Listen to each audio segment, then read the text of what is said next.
Tina Brown, who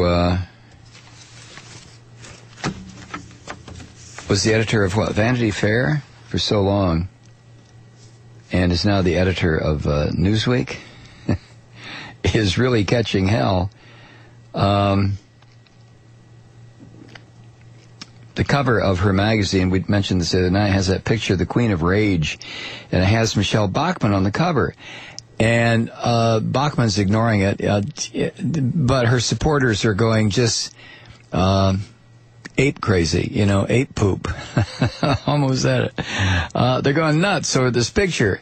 And even organizations like the National Organization for Women or civil rights organizations, not civil rights, but political organizations that normally are to the left of center, they're all coming out and in defense of Bachmann's supporters' position that this picture was designed to diminish Michelle Bachmann. And what I said the other night, I don't get this. This woman is a liar. She is probably, I'm not a doctor, and I certainly have never had a conversation with her, but from listening to what she says, she's nuts. She has no grasp of American history, nothing. And somebody on television today made the point that anyone who is running for president of the United States should not be treated with disrespect. Are you kidding me? Look what they did to John Kerry. It always works this way, doesn't it? Huh? The Democrats can be slandered, lied about, treated like dirt, the Democratic candidates for whatever office. The lies just pour forth like a fountain from just about every media outlet in America. But let a crazy wacko like Michelle Bachmann display her crazy wackoness in a photograph. The goddamn photograph is her. I mean, it's not photoshopped. It's her. Who hasn't taken an unflattering photo? I mean, do you like all your photos? No, you don't. There's some of me out there that are used by some of these right-wing. And what's wrong with your right-wing blog spots? You sons of bitches are falling down on the job. You haven't written anything about me, calling me a traitor and a commie and a dirty dog, and, you want to murder my family. Come on. It's time for you guys to give me a little more publicity. You're falling down on the job.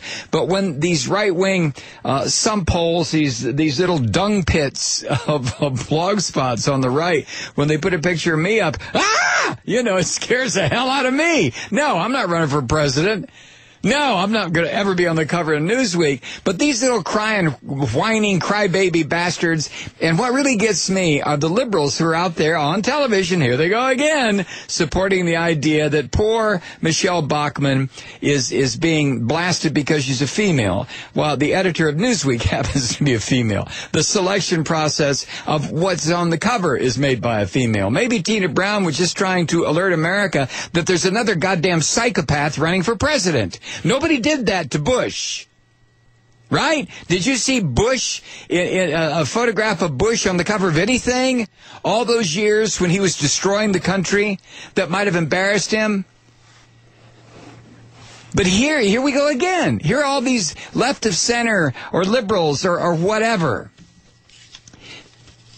agreeing with the Bachmann operatives that this picture was abomination. Oh, they're never fair to Republicans. They're never fair to conservatives. You sons of bitches, I am so sick of you turning the facts ass over elbows and coming up with what you want the American public to believe is true. What do you mean they never do this to Democrats or liberals?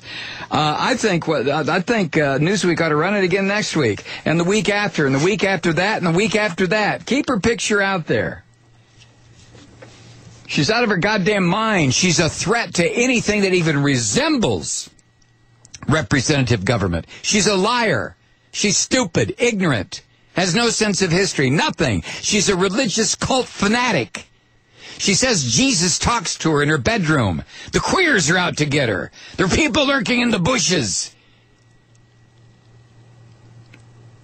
And all these liberals are out defending the position. Oh, yeah, well, Newsweek shouldn't have taken that, shouldn't have put that picture on there. Oh, give me a break.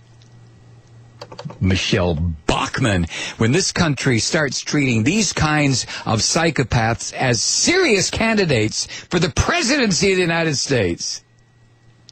Well, wait a minute. What am I saying? George Bush was treated as a serious candidate, and they gave him the election twice.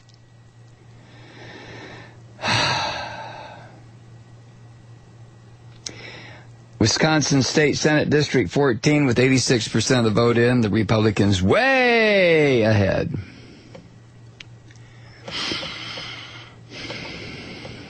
Well,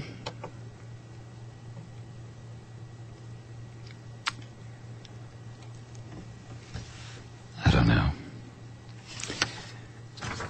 Regarding what's going on in Wisconsin, what's going on in this country, Frederick Douglass said this in 1857. Power concedes nothing without demand. It never did and it never will. Find out just what any people will quietly submit to, and you've found the exact measure of injustice and wrong that will be imposed upon them. And these will continue till they are resisted with either words or blows or with both. The limits of tyrants are prescribed by the endurance of those whom they oppose. So, again, as I always say, what's it going to take? At what point do we, the people, we don't have to do what's going on in London, but isn't it time we at least did what happened in Tahrir Square? Isn't it time that we just let the oppressive factions in this country understand that we're not going to take it anymore?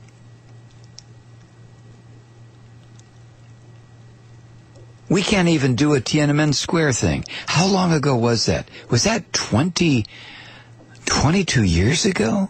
Was that 1989? Oh my God.